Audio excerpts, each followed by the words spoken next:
Bonjour, j'espère que vous allez bien. Je suis Alejandra Rosas, étudiante de langue vivante de l'Université de Los Andes. Aujourd'hui, nous allons parler sur les textes et discours. Alors, qu'est-ce que c'est un texte? La cohérence et la progression. Et un texte n'est pas seulement une suite de phrases. C'est un ensemble de phrases qui parlent de la même chose et qui sont bien connectées. La première qualité du bon texte est la cohérence. La cohérence signifie que toutes les idées du texte sont liées et que les sujets restent les mêmes du début à la fin. Il, il faut, il faut qu'on les comprenne facilement l'idée principale. La deuxième notion importante c'est la progression de l'information. Quand vous écrivez un texte, vous ne devez pas répéter les mêmes choses.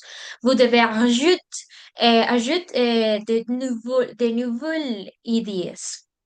On commence par l'information continue.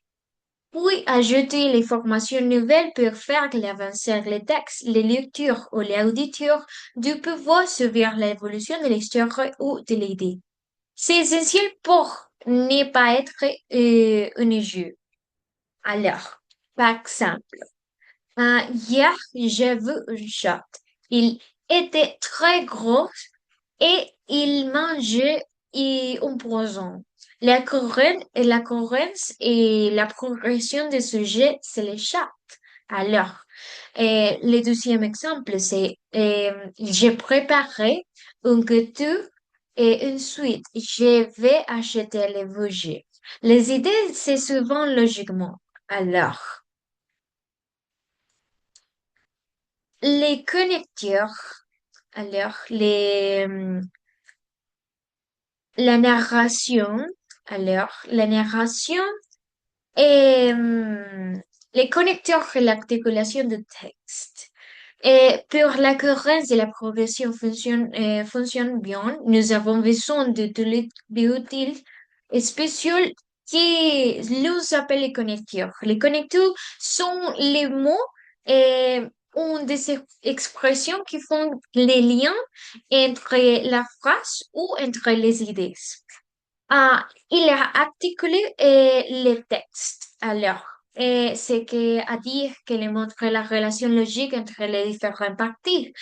Par exemple, il peut vous indiquer la cause parce que, en effet, la position mais, cependant, l'addition et, de plus, ou la succession dans le temps, d'avoir ensuite, enfin, alors. Utiliser les connecteurs est une excellente manière de rendre votre français pour améliorer votre français. C'est un lieu de faire beaucoup de phrases. Alors, par exemple, j'aime l'été, mais je préférais les cafés. C'est une position, alors, et il fait beau. En plus, la température est agréable. C'est la addition.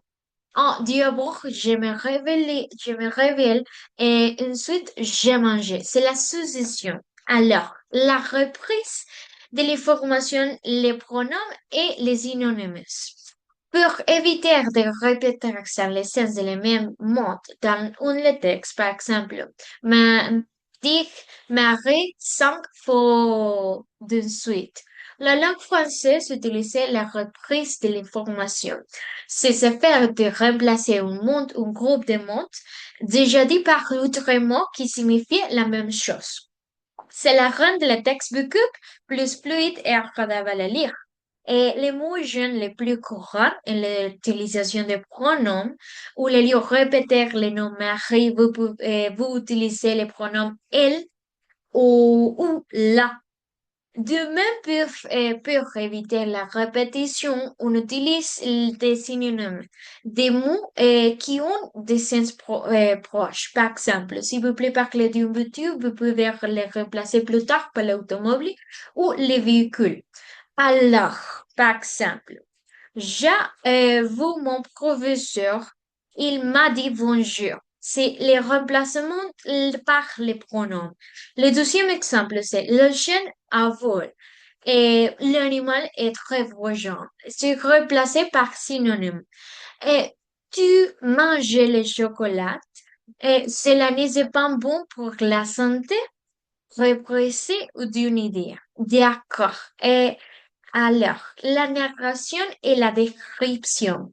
Les dernières parties de chaque dialecte, c'est deux types de discours plus communs, la narration et la description. La narration, il fait les rencontrer une histoire, d'événements, des sous-mondes, et dans le temps. Quand vous rencontrez, vous utilisez principalement de ton verbal qui montrent l'action comme les passés composés, les parfaits ou les présents de la narration.